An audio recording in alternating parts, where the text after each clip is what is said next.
BNP নেতা ইলিয়াস আলীকে গুমের মামলায় উইং কমান্ডার সাইফুর রহমানকে গ্রেফতার দেখিয়ে কারাগারে পাঠানোর নির্দেশ দিয়েছেন ট্রাইব্যুনাল।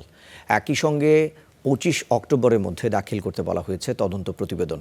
এদিন সাইফুর জামিন আবেদন করলেও শুনানির পর তা খারিজ হয়ে যায়। ২০১২ সালের ১৭ এপ্রিল রাতে রাজধানীর বনানী থেকে নিখোঁজ হন বিএনপির তখনকার সাংগঠনিক সম্পাদক এম ইলিয়াস আলী।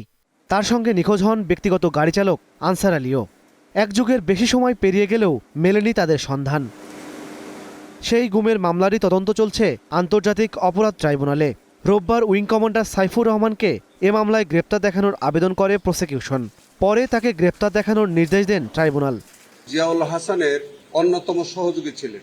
জিয়াউল হাসানের আমলে যত হত্যাকাণ্ড সংঘটিত হয়েছে তার অনেকগুলো হত্যাকাণ্ডের সাথে এই উইং কমান্ডার সাইফুর রহমান ওরফে সাইফ তার সরাসরি অংশগ্রহণ ছিল। এরপর সাইফুর রহমান জামিন আবেদন করলেও শুনানি শেষে তা খারিজ হয়ে যায়। তাকে দেশে আসতে বলা হয়েছে, সে দেশে চলে এসেছে তাদের পক্ষে। আমার প্রশ্ন হলো, মানুষ পালিয়ে যায় আর সে বিদেশ থেকে সে চলে আসছে to face the contest the case and face the trial.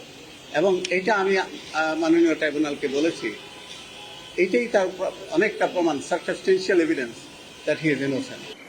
২৫ October এ মামলার তদন্ত প্রতিবেদন দাখিলের দিন ধার্য করেন ট্রাইব্যুনাল।